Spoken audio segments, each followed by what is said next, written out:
on the other line, so I'm not gonna.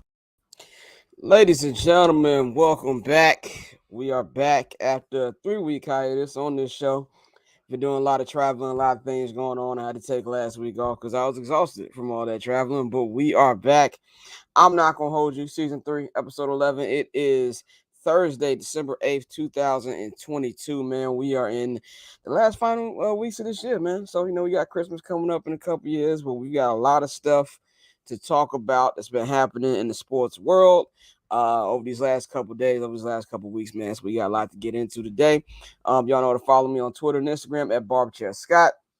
And y'all know to follow H&B Media and at H&B Media on Instagram and at H&B Media TV on Twitter. Follow the Barberchair Network at BarberChairNet on Twitter and Instagram. Subscribe to our Patreon, patreon.com/BarberChair Network. Sign in to all 3 of our different tiers. There's a new Summer Sessions episode up. If you just want the Bears content, of course, there's the 79th and Hallis tier. We've got a whole bunch of locker room interviews on there, on-field post-game videos that you can only get on the Patreon.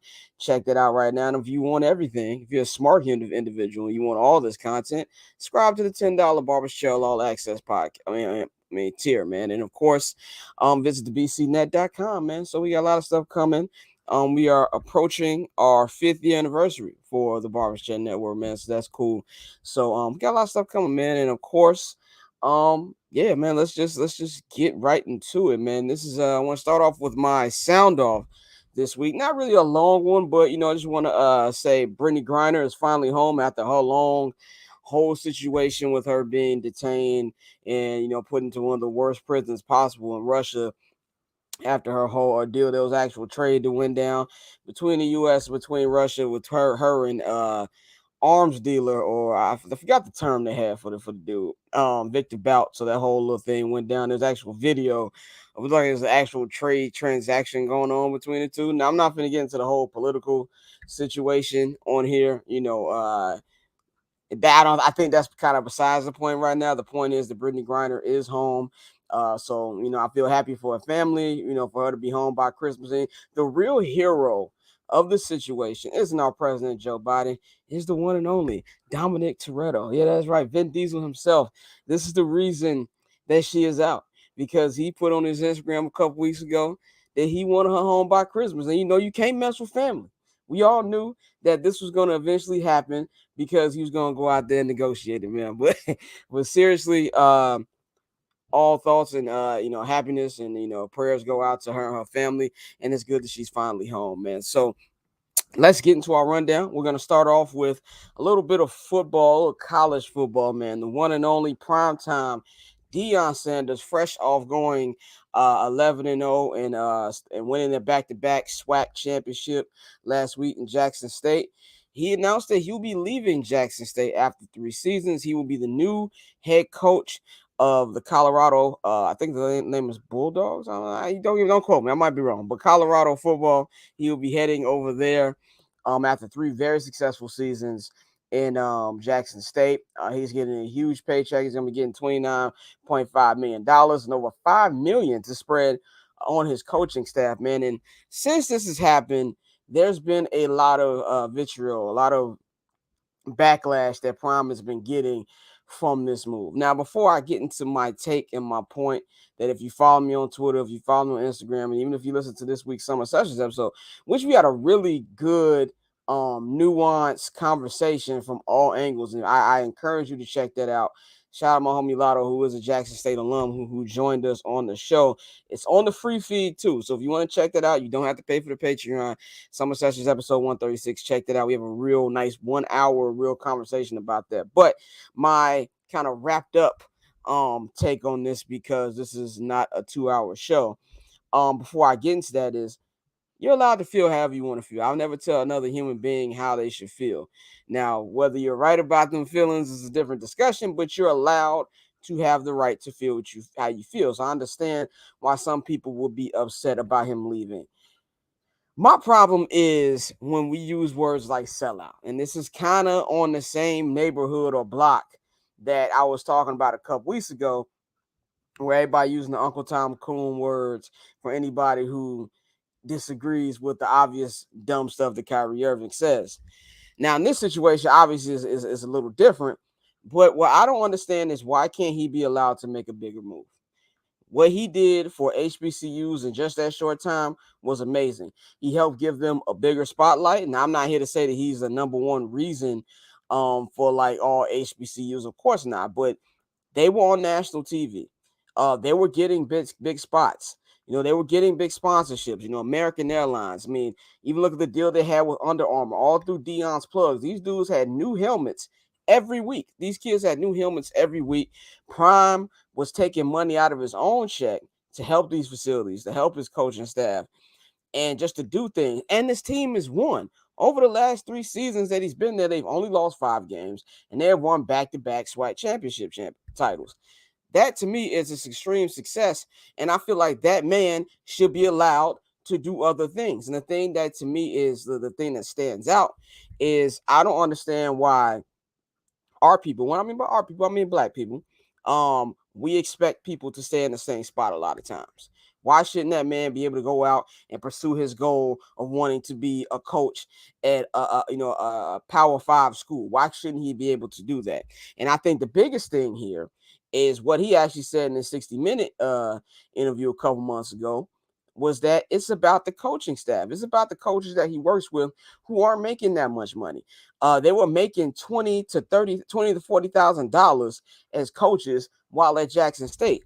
The bonus for assistant coaches last season in Colorado was $70,000. That's just the bonus. So being able to tell his coaching staff that, yo, you can tell your family we're going to move to Colorado and use even more money to help feed your family is an amazing thing that I think should be applauded. And one thing we can't do, we can't be complaining about black coaches needing more opportunities, and then when those black coaches get said opportunities, we're still complaining. You just can't really work that way. You got to pick which side you're gonna be on, man. So that I don't understand. I don't think the word sellout should be used. If you're upset by him leaving and you wish you wanted to stay long, you are perfectly right in feeling that way. There's nothing wrong being disappointed. But look at what the man was able to accomplish. And I think the thing that annoys me the most about it is coaches do this all the damn time. If he was a white coach, we wouldn't be having this conversation. The fact that he told these kids and informed these kids and the school well in advance for we knew, just shows you the kind of character that Deion has. Because we've seen coaches, Nick Saban's done it before. Nick Saban left for the NFL and told nobody. How many times has Lane Kiffin done it? To me, that just shows Deion's character. This is a guy who last year was getting toes amputated, and he's still out there on the sideline. So to say that he doesn't care about these kids or care about that team is asinine to me. And I think the man should be able to do what he wants to do. If those of you who said he sold the dream or he said that he was going to help all HBCUs, well, there's a couple things that I feel like we should think about here. Number one, Deion Sanders is a salesman. If you believe that he was going to be here for like 10, 15 years and be the man that was going to change everything at HBCUs, that's your fault. That's not Prime's fault. That's your fault for expecting that. Number two, he always, from the jump, said that he eventually wanted to be a head coach for Power 5 school. He's always said that. He has never lied about that. And for those who said we brought God into it, we can get into a whole conversation about that as we did on Summer Sessions with the savior complex that a lot of black people have. But it really just comes down to I'm not going to tell another man what God told him. I'm just not. That's just not my job to say that. God might have told him to come there, and if he didn't, that's between him and God, or him lying on God. So I'm not in the position to say what God told him. You're not in a position to say what God told him. So I just feel like, if anything, we should be applauding this man for the work he's done. He has put HBCUs and specifically Jackson State on a bigger platform. They had College Game Day down there this year, dog. When was the last time College Game Day has been on at an HBCU campus? I can't remember the last time this happened. Had College Game down there. They had all these athletes and different stars coming down to see these games because of Deion Sanders. And to me, this is just puts them in an even better position, because now it's going to give more opportunities for other black coaches to come in and just build off the things that Deion has built. And even me personally, yeah, I wish he'd have stayed a year more too. I would have loved to see that, at least for his recruiting class to graduate. But at the same time, those dudes will come with him to Colorado. And Deion is a guy where now he can take this opportunity and be able to parlay this into something even bigger and just look at the things they've already got in motion at Colorado, I think is dope. And just more than anything, I feel like the man should be applauded. He did what he said he was going to do. And if anything, if you're Jackson State, you should be motivated to be like, yo, you know what I'm saying? We're going to take this baton that Deion left us and we're going to run with it. We're going to build on the things that he gave these last couple years. Now, we'll give props to the Jackson State, I guess I don't want to call it front office because it's college, but organization or program, because there's been nothing but love from them for Deion since he left. Matter of fact, Deion is coaching Jackson State this weekend in the Celebration Bowl because he wants to go out on top. Remember, they got blown out in the Celebration Bowl last year. So he's still doing it for these kids. And you even seeing the videos that he has with the kids and them showing their appreciation. For everybody saying, well, he shouldn't have been recording that. There's a couple problems I have with that too. One, he's been recording this stuff, win or loss, all season. So why should he stop right now? And number two, and this is the big thing here that I think a lot of people are missing the point. And a lot of people might be too young to actually think about this, but even those of y'all who not, this dude, his name is Primetime. This is a guy who named himself Primetime before he even played a second on the NFL field. That's just who Deion is, man. So long story short, applaud the man for what he did at Jackson State, for what he did for HBCUs in that small time. And it's time for him to go on to another challenge to take care of. This is not like he went to like a powerhouse. Colorado was 1-11 last year. You know what I'm saying? Like he's going to start from scratch again. So I wish him nothing but the best, man. And I just feel like more people should do that. More people should do this. Allow this black grown man do what he want to do, man, without using words like sellout. So that's all I got to say about Coach Prime, man. So let's get into our next topic, man. Let's talk a little bit of NBA. Yes, we're going to talk a little bit of NBA on this show. We're about 23, 25 games into the season so far. And I've got a couple of, topics I want to get over, like a couple of notes that I've got from these, first month and a half of basketball that we watch. I think a lot of questions that people are asking right now is, should we be worried about the defending champion Golden State Warriors? As we are recording this right now, the Golden State Warriors are the 10th seed in the Western Conference, which if the playoffs start today, they will be the last play-in entry. They are 13-13. They have lost their last two. They're 6-4 in their last 10, but this is where the big problem is for this team. They're 11-2 home. Good home record. Of course, the crowd and not Oracle, but Chase Center's help. They're 2-11 on the road. And I think the biggest thing here, the two biggest things, is the defense has been god awful. And then number three is the young players haven't taken that next step like I think a lot of people expect them to do, especially after that huge postseason that we saw from Jordan Poole. Not Jordan Poole, Jordan Poole. I'm just messing everything up there. Jordan Poole and guys like that. Jordan Poole got the bag, has not been playing as consistently as they has wanted. Andrew Wiggins got the bag, but Andrew Wiggins is playing pretty good. I'll give that to him. I think we're starting to see the up and downs with Klay Thompson that we didn't really see last year because of the short sample, but now on a longer, a longer amount of games to grade him on, he's been real up and down because it's going to take a minute to fully come back from not just the ACL tear, but an Achilles tear. I don't think he's ever going to be the same Klay Thompson. I think offensively he can still get close to what he was. But taking the defensive aspect, he's never going to be the Klay you want him to be again. And then you got of course, the elephant in the room, which is Draymond. We all know Draymond 9 times out of 10 is not going to be a Warrior next year. So there's a lot of reasons for people to be panicked about this team. Me personally, I'm not really worried about them. There's some concerning things I like to see that I've seen with this team.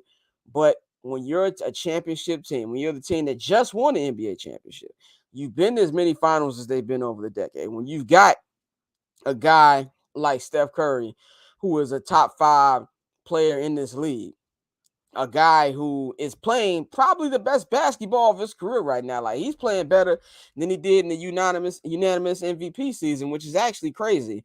And you have the great coaches, one of the best coaches in the game, and Steve Kerr. I think ultimately they'll be fine. I mean, it's super early in the season. I think that this is a team where, even standing right now, yeah, they're in the 10th seed, but they're literally only 2 games out of a 4th seed. So there's a lot of basketball to be played left. All these teams in front of them are not better than them when they're playing at their best. I think they'll be fine. This is not a team that needs to be top 2 seed and make a championship run again. As long as they can get home court advantage, honestly, you can sell me on the winning the title if they were the 5th seed. I think it's just a rough start. And when you have as many playoff battles as this team has had, you just don't have the same ferocity. You don't have the same energy in the regular season that you did before. And I think they'll be fine, man. So I'm not pressing the worry button on the Golden State Warriors yet.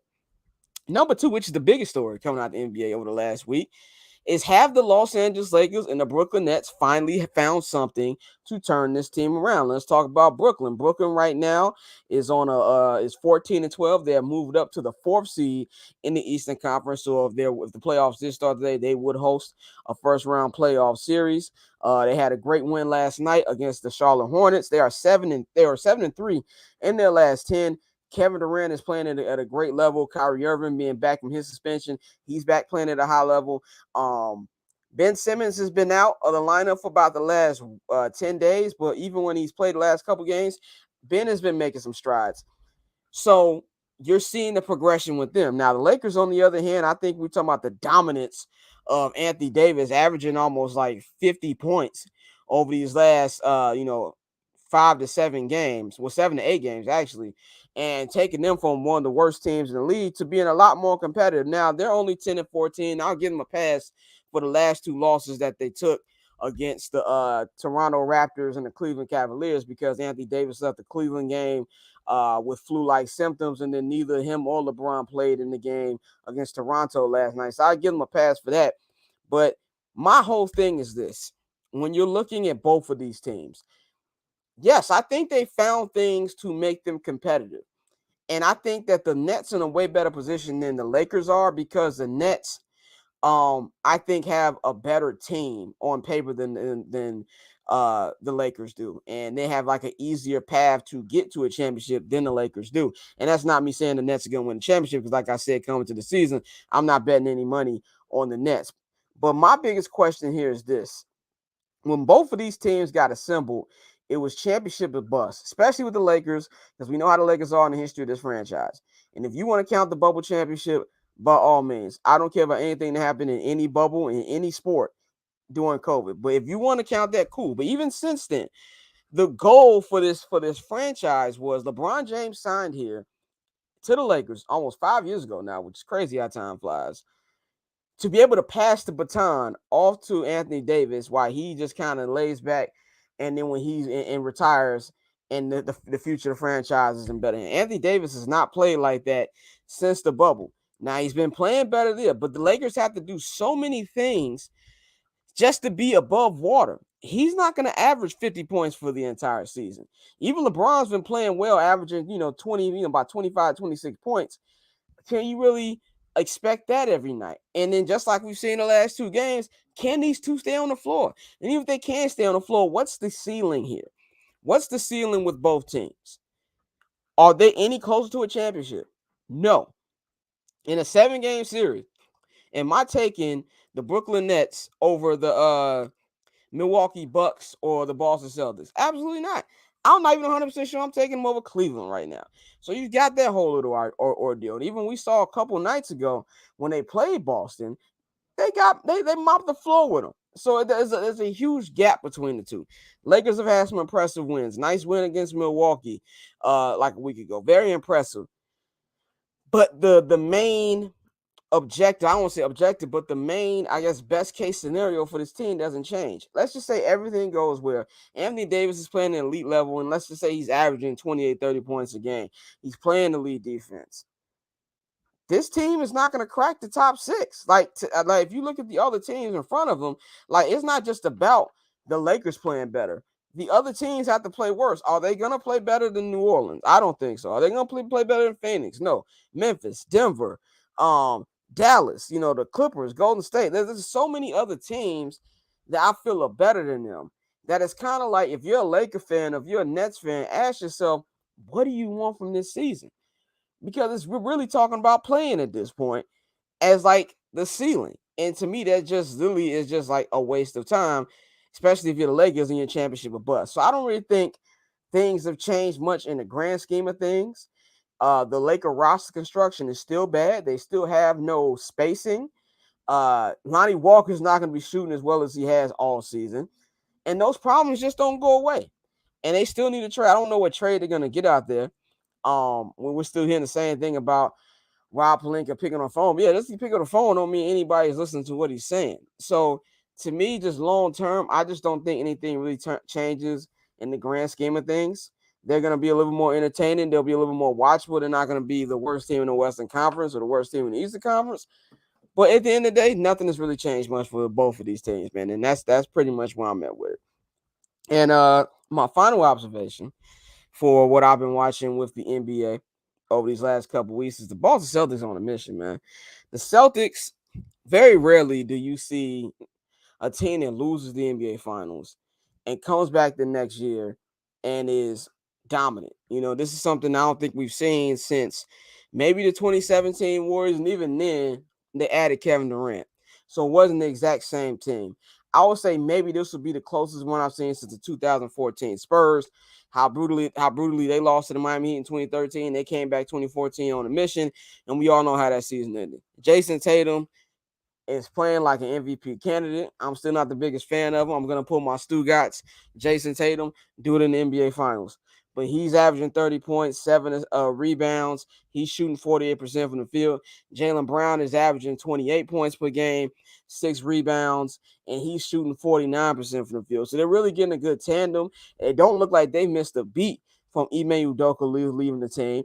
And the greatest thing, if you're a Celtic fan, is they ain't even got Robert Williams back. We know just how different that defense is, how different the team is with Robert Williams' energy out there. And when he comes back, this team is just going to come to another level. They've been smacking dudes. And the funniest thing to me is that the Bulls beat them twice, which is like, if you know anything about the Bulls this year, that's hilarious.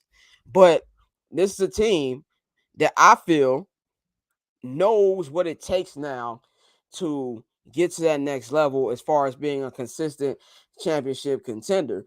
And when you have a guy like Jason Tatum, who's been playing as well as he is, if he has learned from his mistakes of last postseason, I don't know who can beat this team. Just look at the game last night against Phoenix. They demolished them. There was a point in the third quarter where these dudes was up 45 points. And it just looks like they're focused. They're not playing around. They're taking every game seriously. And they're going out there with a goal of, we messed up last year. Jason Tatum had one of the worst statistical postseasons of all time. And it's like, we're going to take everything we went through. We're going to, losing our coach, and we're going to build off this, and we're going to go out there and win the championship, man. I think what they're going to do to the Warriors on Saturday is going to be biblical. I think it's going to be a straight-up destruction, especially not with Andrew Wiggins out there. We know how much of a difference Andrew Wiggins made in the NBA Finals with his defense on Jason Tatum and Jaylen Brown. So that's going to be a big loss for them, especially with the way the Warriors been playing. I don't really know who can beat the Boston Celtics right now. Of course, it's wild early, only about 25 games in. But right now, it's looking like the Boston Celtics may be the team to beat, man. So those are my 3 NBA storylines right now. So, man, we're going to get into a little bit of MLB Hot Stove, man. The MLB winter meetings just wrapped up today. Actually, not today, yesterday. Got a lot of moves. I feel like this free agency is moving a lot faster than the past years, and I'm happy about that because there's no reason why the MLB offseason should move as slow as it does. I mean, last year they get a pass because it was a lockout, but usually the MLB is one of them seasons where the offseason ain't really even done until like February, March, and it's just too long. But I've got a list of 8 of the biggest signings that I feel have made the biggest impact over these a couple weeks of the offseason that we've had. Number 8, I'm gonna go with Josh Bell. Josh Bell, first baseman. He's first baseman of the San Diego Padres last year, coming in on that second half trade that brought him and Juan Soto over from DC. He is gonna be signing with the Cleveland Guardians for 2 years, $33 million. I think this is a fair deal for the Guardians. I love it for the Guardians. I hate it for me because I'm a White Sox fan, and that means I gotta deal with this multiple times a season. But he just fits that team perfectly. He's able to let Josh Naylor relax and play the DH position. He's a better first baseman, and there's not going to be as much pressure for him to score at a very, very high level. And he's going to be like one of them annoying players that just really fits the Cleveland Guardians mold. So I really like that acquisition for them. Number 7, I smiled with this one. I love this one. Wilson Contreras is leaving the Cubs, thank God, and he's signing with their rival, the St. Louis Cardinals, for 5 years, $87.5 million. This will be the first time that the Cardinals will have a different starting catcher on opening day since 2004 with Yadier Molina. So that's big for them. The Cubs completely fumbled this. There was no reason to let this dude, who's an amazing player, a locker room leader, one of the last remnants from your championship team, walk out the door for no reason. If you didn't want to pay him, you should have traded him at the deadline and got something. So it just doesn't make any sense that you let this dude who's in his prime just walk. And then walk to your most hated rival, man. So that's a massive loss for the Cubs. And now they're trying to get Christian Vasquez, which we all know he's decent, but he's no Wilson Contreras, man. But it's a really good get for St. Louis. So that's my number 7. Number 6, Justin Verlander to the New York Mets, 2 years, $86 million. Basically it's a swap out with him and Jacob deGrom. We'll get to deGrom in a minute. But I like this because Verlander, man, he had a great year. Of course, he's a Cy Young winner, won the World Series. He had a dominant postseason, and I love it. And as much as great as Jacob deGrom is, I think Jacob deGrom right now in his stage of his career is a better pitcher. But Justin Verlander is way more reliable. I can guarantee you that he's going to make more starts in these 2 years than Jacob deGrom will in his whole 5-year new contract. So I really love this deal for the Mets. It adds like a real nice 1-2 punch with him and Max Scherzer. And I love it for them, man. I like to see teams spend money because my team don't, but I digress. Number 5, this one hurt me a little bit. One of my favorite White Sox players of all time, one of the most legendary White Sox players of all time. Jose Abreu is leaving the beloved, and he is going to the defending champion Houston Astros. 3 years, $58 million. He will be their starting first baseman. I love this deal for Jose. I love this deal for the Astros. As a White Sox fan, yeah, it sucks to see the guy who's been the leader of this team and has been the anchor and the face of the franchise, this team for almost a decade, leave. But at the same time, the White Sox have this guy, Andrew Vaughn, who was one of the highest drafted players, needing to be an everyday first baseman now. And it was just a matter of time. I mean, Pito's numbers have declined. His power is leaving a little bit. It's the first time in years. Really, I think it's really the first time since his rookie year that he didn't have 100 RBIs and 30 home runs last year. So you can see his declining. But when you got such a stacked lineup as the defending champions do, it's just an amazing add to it. And it makes that lineup even more destructive.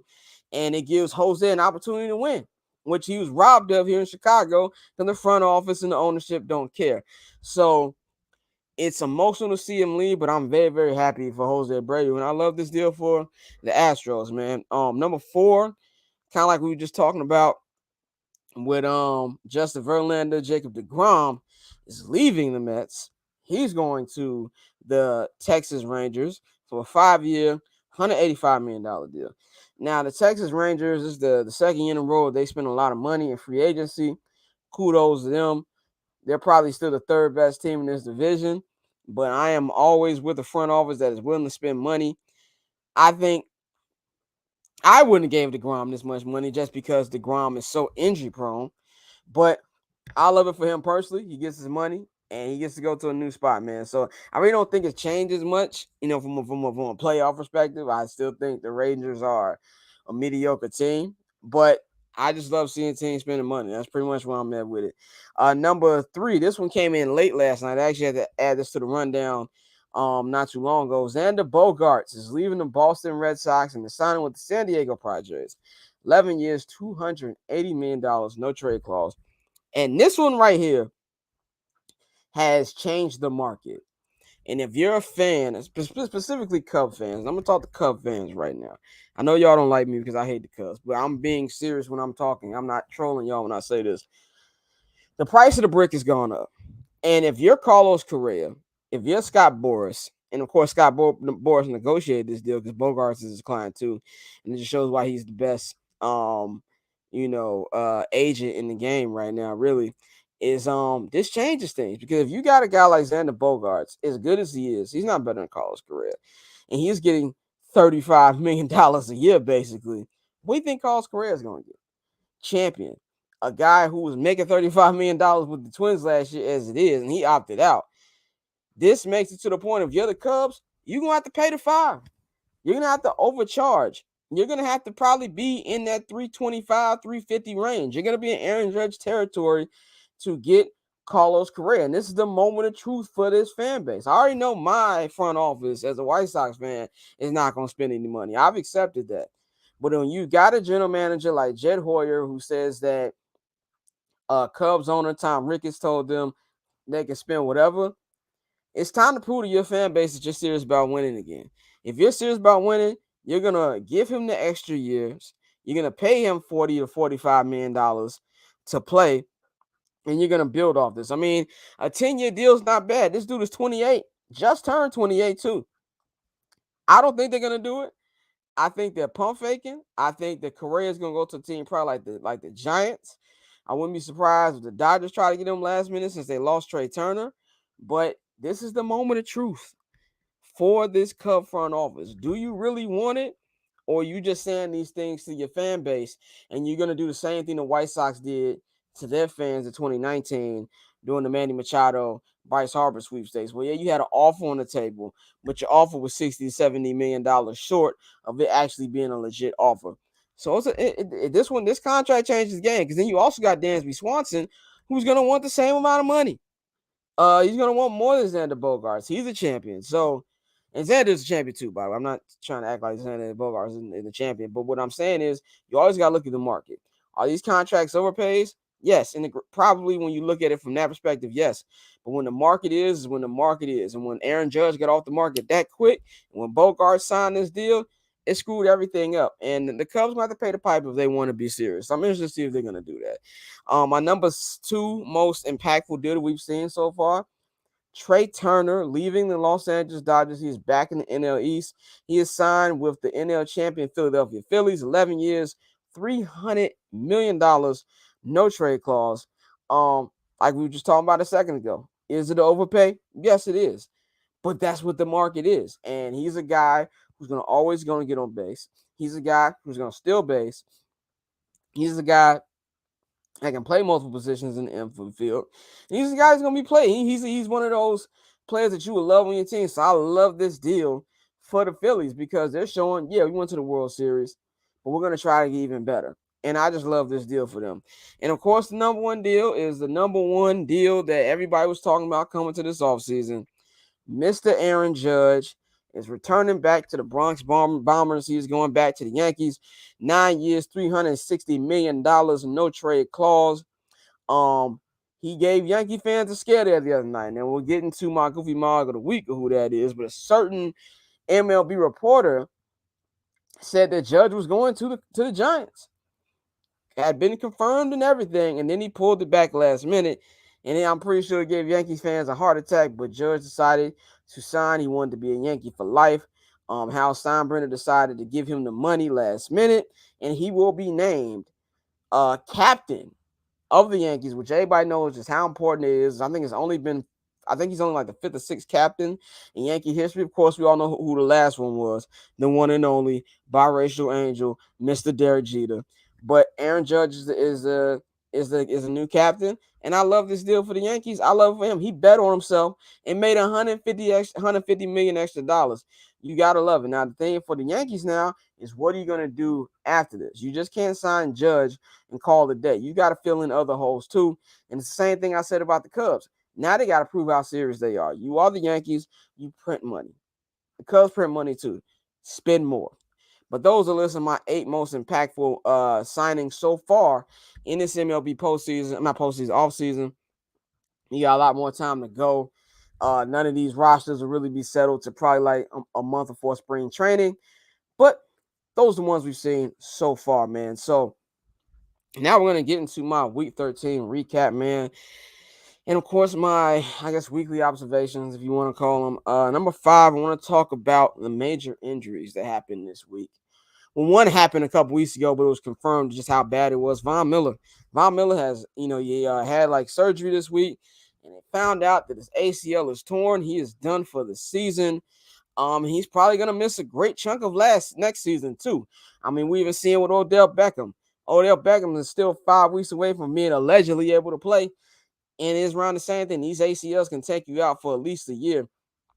That is a brutal, brutal loss for the Buffalo Bills. I mean, they're a good team. They're still a championship contender. They still have a shot to win a championship. But when you got a guy who is a force as Von Miller, you got a guy who's leading the team in sacks, out of your defensive line, it changes a lot of things, man. So that's going to be a brutal miss for the Buffalo Bills. And, I wish Von all the health and that he comes back sometime next year even stronger. Now, this other one is probably, it's a way more massive blow just because of how the team is constructed. Jimmy G broke his foot this week. I forgot who they playing this week. I don't remember who I think it was the Saints. I think it was the Saints. No, it wasn't the Saints. They played, but I don't remember who they played. But anyway, he broke his foot this Sunday, and Brock Purdy will be the new starting quarterback for the San Francisco 49ers. Now, he added more information on that injury came out this week, and they said that he could be ready to play in 7 weeks, but let's be real, he's not going to be playing in 7 weeks. And even then, the Niners have to win a lot of games for that to even matter. So I don't even think that's an option. Kyle Shanahan said they're not anticipating his return at all. And to me, this destroys any title hopes that San Francisco 49ers have. Understand they got a great running game. Understand they've got maybe a generational defense. Understand they've got great players on this team. But in today's era of the NFL, you're not winning a championship with a dominant run game, a dominant defense, and a serviceable quarterback. Your quarterback has got to be able to sling that pigskin. If he can't do that, you don't have a shot. And I think that's where the buck stops is. And I see a lot of people like, well, what if Brock Purdy goes out there and does great? Tom Brady did this. We didn't know who Tom Brady was. We didn't know who Steve Young was, blah, blah, blah, blah. This conversation in general is white privilege. Just period. The fact we even having this conversation about Brock Purdy, like, just relax. It's not going to happen. You think Brock Purdy is going to go on a road and beat the Minnesota Vikings or the Dallas Cowboys or the Philadelphia Eagles? I don't.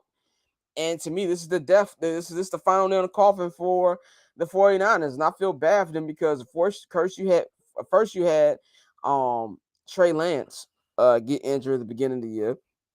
And now he's got to start from scratch when he already ain't had that much playing time to begin with. And now you got the same thing with Jimmy G. And let's be real. Even with a healthy Jimmy G, it's a toss-up because we know how Jimmy G is. You live by the Jimmy G and you die by the Jimmy G.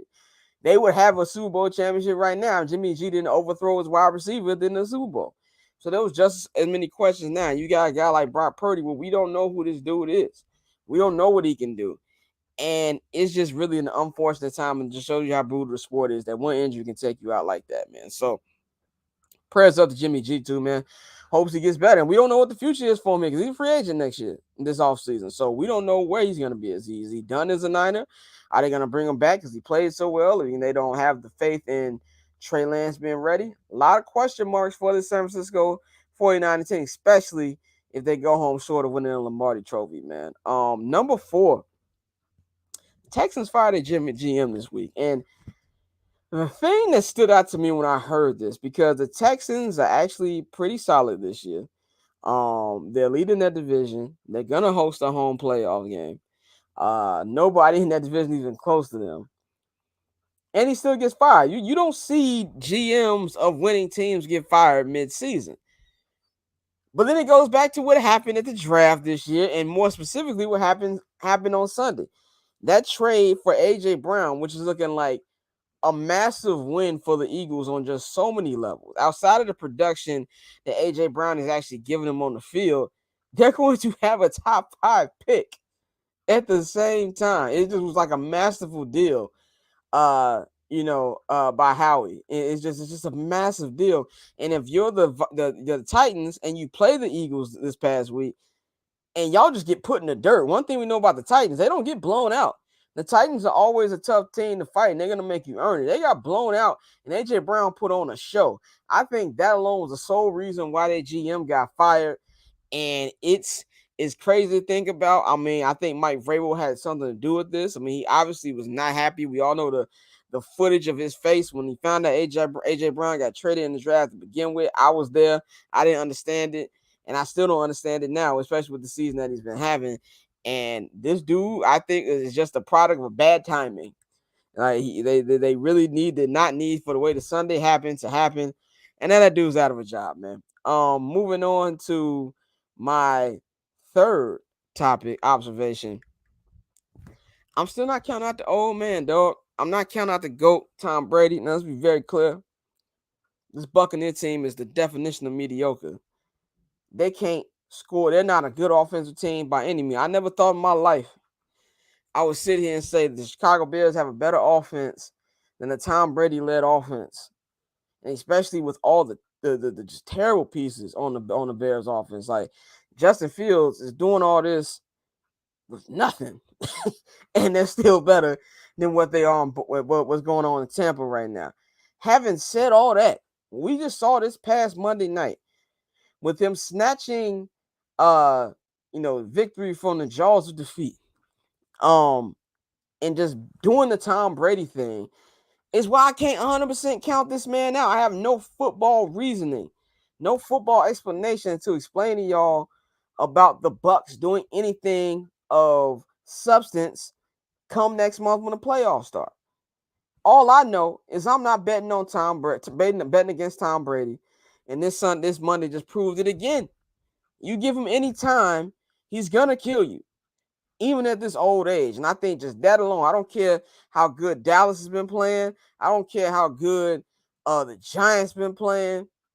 If you're the Cowboys or the Giants, do you really want to start your playoff run on the road in hot, muggy Tampa Bay Buccaneer against the greatest football player that God ever created, even at this age? I wouldn't want that. I'm not betting against that, man. As long as Tom Brady still has a breath in his body, I think he's a threat, man. So now they've got an opportunity, big game this Sunday against the San Francisco 49ers, for them to really just stir this ship in the right direction to try to get them on the best path for them when the playoff starts, man. So not ready to count out the old man yet, man. My number 2 observation, Odell Beckham is on a troll tour right now. And I say that because he's visiting with all these teams, most notably the Giants, Bills, and the Cowboys. We all know about the conversation that happened with the Bills, conversation happened with the Giants, but he's been wined and dined by the Cowboys this week. Showing up to a Dallas Mavericks game last weekend with Micah Parsons and Trayvon Diggs. Being shown around the facility. Being seen with Dak, to the point where I thought, oh, it's a go. He's going to the Cowboys. And now you've got Jerry Jones coming out saying they're not confident he's going to be able to play. He hasn't worked out for them. He hasn't done any workouts for any team, which is a real red flag to me. And then we come out like yesterday, Michael Parsons saying that OBJ said he should be ready to play in 5 weeks. How do we even know that even if he is able to play in 5 weeks, that he's going to be able to play in the actual live game? He ain't played in a year with basically no conditioning. And if you're a team, I'm not saying I wouldn't sign OBJ because he can help you even in a small capacity, but he's going around with this whole little campus tour he's been doing, and the man can't even play. And I think that's the concerning thing, that if you're a team, do you really want to dedicate any cap space to that, especially if this is only going to be a very, very short situation, unless you decide to ink him to a multi-year deal to see if there's any more left in the tank. And even then, why would you sign him to a multi-year deal if he's not even working out for people, man? So there's a lot more questions than answers here. I hope it works out for Odell. But this whole little tour he's doing right now just doesn't really make any sense to me when we don't even know if this dude can play.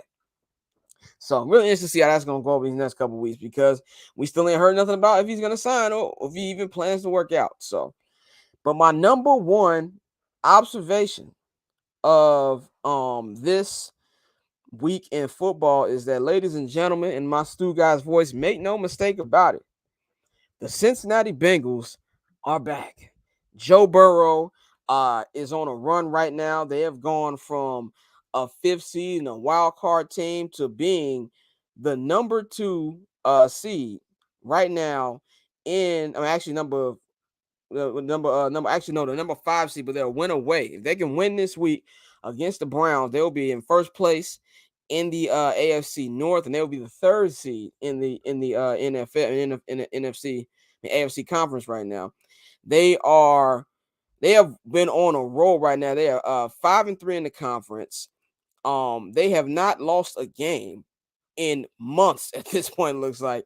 And they just got Jamar Chase back. And you really got to give some love to T. Higgins, man, for everything he's been able to do holding it down while Jamar Chase was down. And just really Joe Burrow. Joe Burrow is that guy. Going into this Sunday at the crib, getting a win against Patrick Mahomes and the Kansas City Chiefs. And for the first time ever, that looks like there's another team that has Patrick Mahomes' number. They have beaten this Kansas City Chiefs team 3 times in a row now, and they're just hitting on all cylinders. And I feel like this is a team that, for everybody who thought last year's Super Bowl run was a fluke, they're proving that it ain't. And this is a team that I would not want to see. If things keep going well for this team, looking at the schedule, they can be a top 2 seed in the AFC. And even number 1 seed is not out the realm possibility right now. And I just think we all just need to appreciate everything that Joe Burrow's doing. A lot of people was talking down on him. Oh, it was just a little hot flash last year. Nah, the dude is legit, and the dude's a winner, and the dude's not scared of anybody, especially not scared of Patrick Mahomes. And I think that more people need to be talking about the Cincinnati Bengals team. And this week's game is going to be a major one, especially with Lamar Jackson being out for at least the next 3 weeks. It's a prime opportunity for them to swoop in and win back-to-back AFC North championships and get one of those top 3 seeds in the AFC, and maybe even the first one to get a bye, man. So that's my number 1 observation. But the Cincinnati Bengals are back. Now let's get into our power rankings. I haven't done this in 3 weeks, so I don't even remember what my last power rankings was, but I know for the first time in this season of power rankings, I have the Philadelphia Eagles at number 1. They are 11-1. They just had a straight up beat down over the Tennessee Titans. Amazing game by Jalen Hurts on the ground, in the air. And I just want to say one thing about this with Jalen Hurts. And just I feel like the way that we need to look at these new age quarterbacks. Not to say passing touchdowns overrated, because they're not. But you shouldn't just be looking solely at passing touchdowns anymore with these mobile quarterbacks. When you've got the Patrick Mahomes, he's mobile. You've got the Josh Allens, he's mobile. You got the Lamar Jackson, the Jalen Hurts, now the Justin Fields. Of course, we forgot about him because he was too busy being a nasty man. The Deshaun Watsons. We need to be looking at overall touchdowns. This is a guy in Jalen Hurts who was accounted for 29 overall touchdowns here. And just everything he's bringing to the offense. That's how we need to be looking at the game now. What are your overall touchdowns? And for people to say that, oh, he needs to be a pocket passer, Jalen Hurts needs to be a pocket passer, it's stupid. It's stupid analysis. That's how the game used to be played. And I know it's very hard for a lot of these media old heads and a lot of these old coaches to understand. And mainly because a lot of these mobile quarterbacks just happen to be black. Let's keep it real. That's what a lot of it has to do with it too. And if you look at the injuries we saw last week with Lamar Jackson and with the Trevor Lawrence, those injuries happened, guess where? In the pocket. So we need to change when we're looking at quarterbacks. And what we're seeing from Jalen Hurts right now is amazing. To me, he is, if I had to vote today, I would probably still give it to Patrick Mahomes, but I have to think long and hard between him and Jalen Hurts, because Jalen Hurts and Tua have made the biggest progression this year. We didn't even know if Tua was going to be able to throw down the field 10 yards. Look how great he looks. Jalen Hurts, Philadelphia fans call Jalen Hurts everything but a child of God these last 2 seasons. And now look at this dude. And just the way that he's putting together has been amazing. This team has been great. Nick Sirianni has done an amazing job since he's coming there. A.J. Brown has been the best wide receiver in the game this year, almost with him and Justin Jefferson. At worst, he's the top 2 receiver in the league right now. Devontae Smith has been amazing. The running game's been great. I just love everything the Eagles are doing. And it looked like they hit a little rough patch in the middle after losing for the first time against the Commanders, and then having a very, very close win on the road against the Indianapolis Colts. They're back on track. Nice blowout win over the Tennessee Titans, man. So I got to put the Eagles at number 1. Number 2, they dropped a couple spots, but they are back in my top 2, the Buffalo Bills. The Buffalo Bills have responded these last 2 weeks. 2 big wins. They got a big division win coming up. Josh Allen, I feel like the thing that Josh Allen has been doing over the last month, I feel like he's been thinking too much. And that's why you've been seeing a lot of these turnovers, a lot of the interceptions in the red zone, a lot of the fumbles. And I feel like he's starting to get back together. A big win at Thanksgiving over the Detroit Lions have been secretly really good. And by the way, as a Bears fan, please, Detroit, keep winning. Keep winning and playing yourself out of contention for a top quarterback. So then you have to pay us.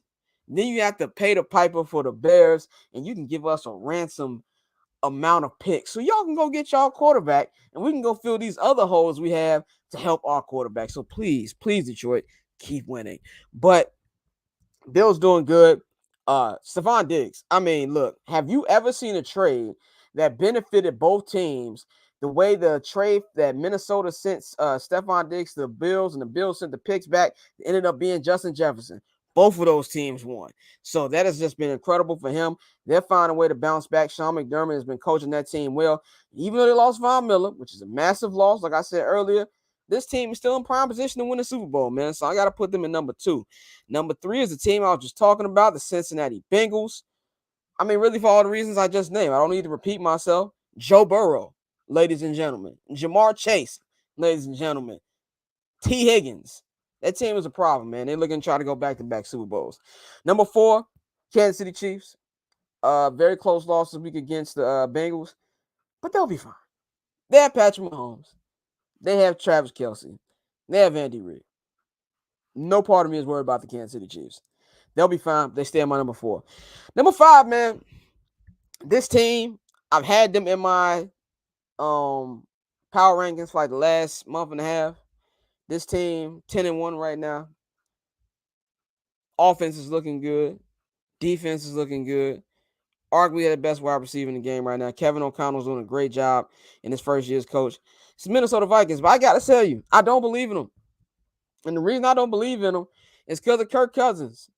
When Kirk Cousins is playing in the early slate, he's one of the best quarterbacks in the game. When you put this man on prime time with a spotlight on him, God bless. And I don't know if y'all remember, but a lot of playoff games are played in prime time. And if they had a reliable quarterback, I think they could win the whole thing. That's just how stacked this team is. I just don't believe in it. Like, you go in there, you get a nice win on the road against the Bills, and then you come home and you just get straight up shellacked by the Dallas Cowboys at the crib. Like, it wasn't even close. It's just things like that that just don't make me believe in this team, because Kirk Cousins is going to do something at the end. But I can't front on the record, and this is a regular season week-by-week list, so I got to keep the Vikings in number 5. Number 6, the Dallas Cowboys, man. The Dallas Cowboys, I hate to say this because I want 100% know this is going to backfire on me. Dallas Cowboys are number 2 in the NFC East right now. They are 9-3. They have a 6-1 home record. They have an amazing defense. Micah Parsons, maybe the defensive player of the year. Trayvon Diggs has been great. Just everything has been great about the team. The running game, Ezekiel Elliott, Tony Pollard has been great. CeeDee Lamb. I actually believe in this Cowboy team, and I know it's going to backfire on me, because everything we know about the Cowboys post the triplets era is they're going to fumble it. They're just going to find a way. But I believe in this team. They've been playing well, and I think they got a shot, man. I'm going to put them in number 6, especially with how they've been playing. They got another winnable game this week, so I'm putting the Cowboys in number 6. Number 7, yeah, they had a tough loss against the 49ers because, Tua did not have his best game. Air milled a lot of balls. But I'm not worried about this team. Miami Dolphins are 7, and I only put them in 7 because the other 6 have been more consistent. But Tua's been great. They've got probably the most unstoppable receiving core in football with Tyreek Hill and Jalen Waddle. And they're probably the most unstoppable because how do you guard them? Like, they just cover so many, facets of the field. It's amazing. And I'm gonna do a little quick Bears note. I'm a Bears fan. This is always it's straight up amazing to me. And the Bears win a shootout with this team and had a legit chance to win and would have won the game if the referees actually called a little defensive pass interference on Chase Claypool. But I digress. That's just another reason I'm confident in Justin Fields. This isn't 79th Dallas, but just to see just how unstoppable this team is, and the running game stays consistent, that's gonna be a tough team to beat. And I'm not worried about that loss to the Dolphins will be fine. I'm putting the Dolphins at number 7. Number 8, the Tampa Bay Buccaneers. And I'm putting them at number 8 solely because of Mr. Brady and his ability to snatch your soul still at this old age. That's the only reason. I have no other reason to put this team in, because I think the rest of the team is ridiculously mediocre. But I'm putting them at number 8. Number 9, Tennessee Titans. The Titans are a tough team. if this was like 2003, 2004, they would be a legitimate Super Bowl contender because they got great defense and a great running game and a game manager quarterback. Well, unfortunately for them, it is 2023 basically, and you can't win like that. And they just got straight up disrespected and smacked out by the Philadelphia Eagles. I'm putting them at 9. My last team on my power rankings is a team that was much higher a couple weeks ago, but with the events that happened this past Sunday with Jimmy G being injured and me thinking that their chances are shot, I got the San Francisco 49ers at number 10. And at this point, if you're Kyle Shanahan, you have nothing to lose. Play balls to the wall. Just do what you got to do. Call ridiculous plays. You got Brock Purdy. Nobody know about this dude. He ain't got no film on him. Just do what you can. I don't think it's going to be enough because you need a guy in today's era of football. But I think that defense in the running game is enough to at least keep them competitive. And I think they'll at least be, stay on this list. They might be in the lower half. I'm going to keep them at 10, man. So those are my weekly power rankings, man. We're going to wrap this episode up with my must-watch games and my predictions. I'm going to have my 3 must-watch games for this week in the NFL. Week 14, number 3, Niners, Bucks. Me and San Francisco. The first official start for Brock Purdy will be going up against the GOAT, Tom Brady, the guy who is from the San Francisco area, and this is a huge opportunity for this Bucs team to go out there and get a quality win. Go out there, take advantage of this team on the road without their starting quarterback, and go get a dub. This is going to be a very important game here for both teams. Because if you're the Niners, and you got Brock Purdy, and he goes out there and he has a great game against Tom Brady, against this Tampa Bay Buccaneers defense, you might be on to something, and he might shut me up. So this is a massive game this Sunday that I can't watch. I can't wait to watch. Number 2, I never thought this game would be on this list, especially coming to this season. I was wrong about this team. The Detroit Lions are very entertaining. Jared Goff is quietly having a really good season. Amon-Ra St. Brown, who is the good St. Brown, unlike his brother, Equanimeous St. Brown, who plays for the Bears, who cost the Bears a game this week and added an unnecessary interception to Justin Fields' interception total. But I digress once again. They've got an offense that's scoring points. They got a defense that's starting to believe in themselves. That rookie, that dude is incredible. 6 sacks. And they're buying everything Dan Campbell's selling. Now, a win here for the Minnesota Vikings, a win or a tie will give them the NFC North Championship. And the Lions are trying to stop that, man. So the Lions and Vikings in Detroit, it's going to be a big game. I'm going to put that at number 2. But my number 1 must-watch this game this week is between the Cincinnati Bengals and the Cleveland Browns. The Browns are in the hunt graphic of the AFC playoffs.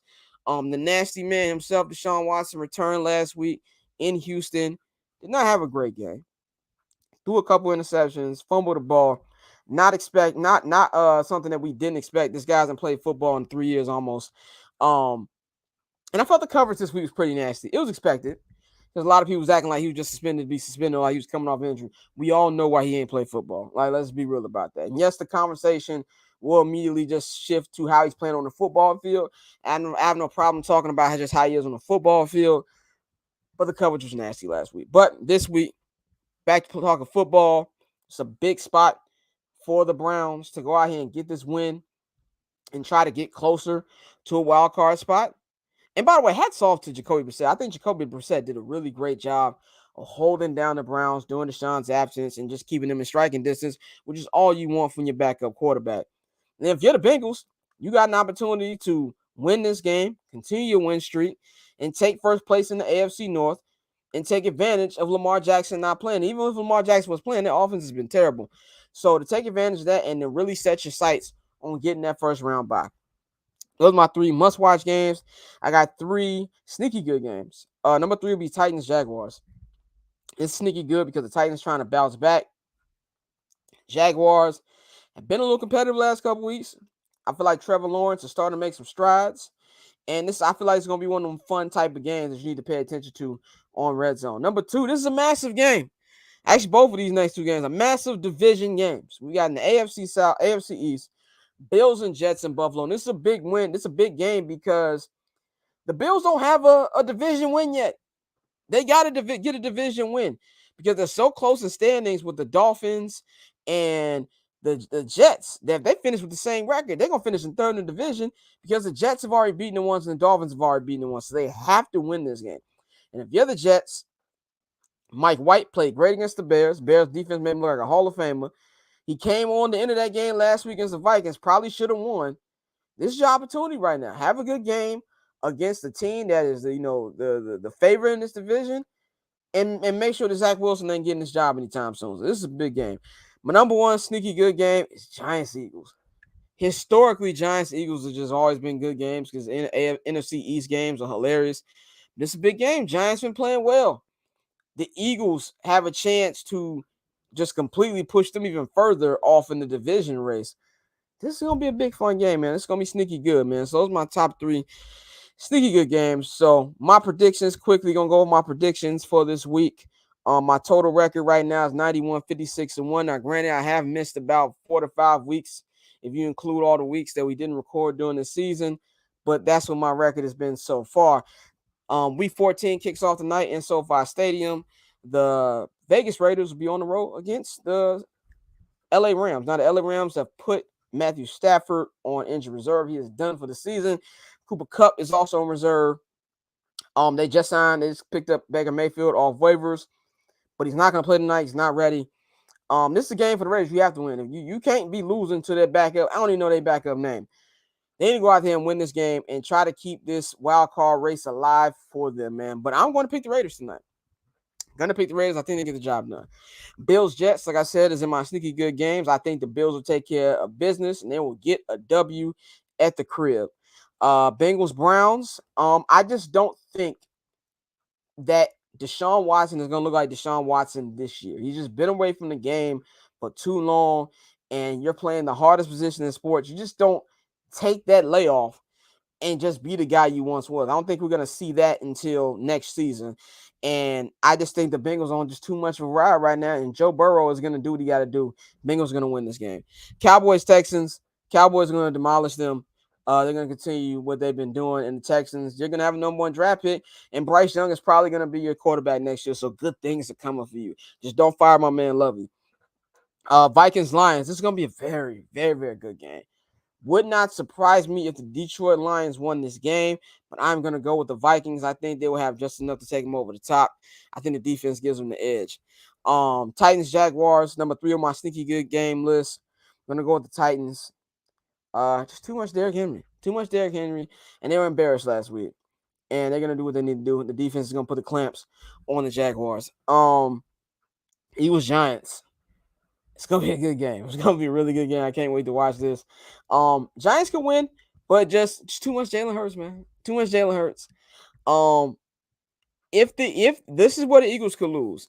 If the Giants make the Eagles play their game, low scoring, defensive, type of game, the Eagles can lose. The Eagles don't really like to play smash mouth, old school kind of football. So if the Eagles just play their game, I think they demolish them.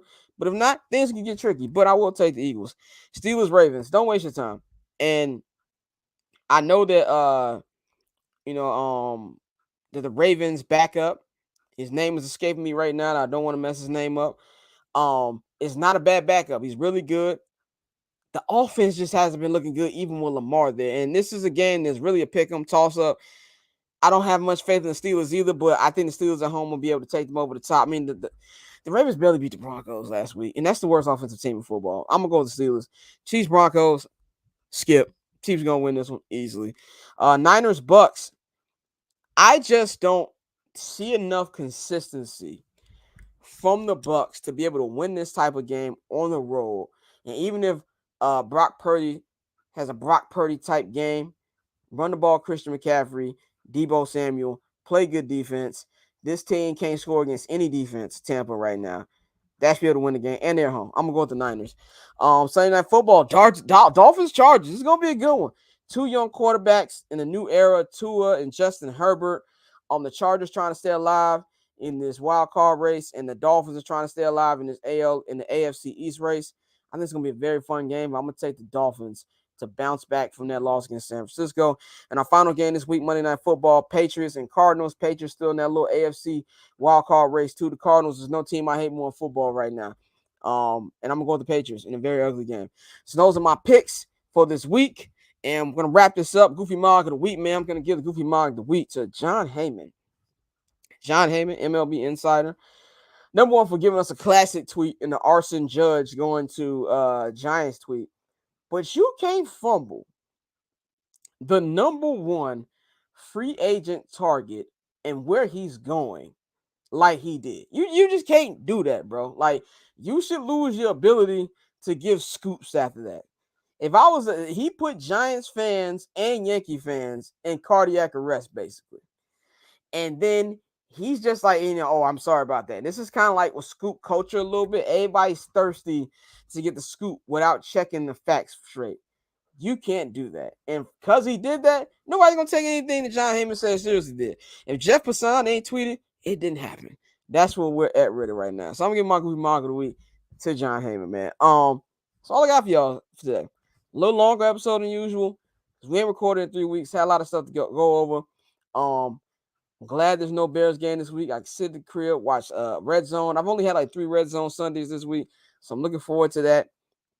Next week, for the next 2 weeks, we get 4 weekends of football, man. We get Thursday night football, Saturday and Sunday, man. So I'm looking forward to that. So we'll be back next week to preview all of that. Y'all know to follow me on Twitter and Instagram at BarberChairScott. Y'all know to follow HB Media on Instagram at HB Media. Follow them on Twitter at HB Media TV. Follow the Barbers Chat Network on Twitter and Instagram at BarbersChatNet. Subscribe to our Patreon, patreon.com/Barbers Chat Network. The BCNet.com is where you need to log in for all your Barbers Chat stuff, man. I'm Scott. We'll holler at y'all next week. We out. Getting paper on display, I haters old news. Money on the other line, so I'm not gonna hold you. Money on the other line, so I'm not gonna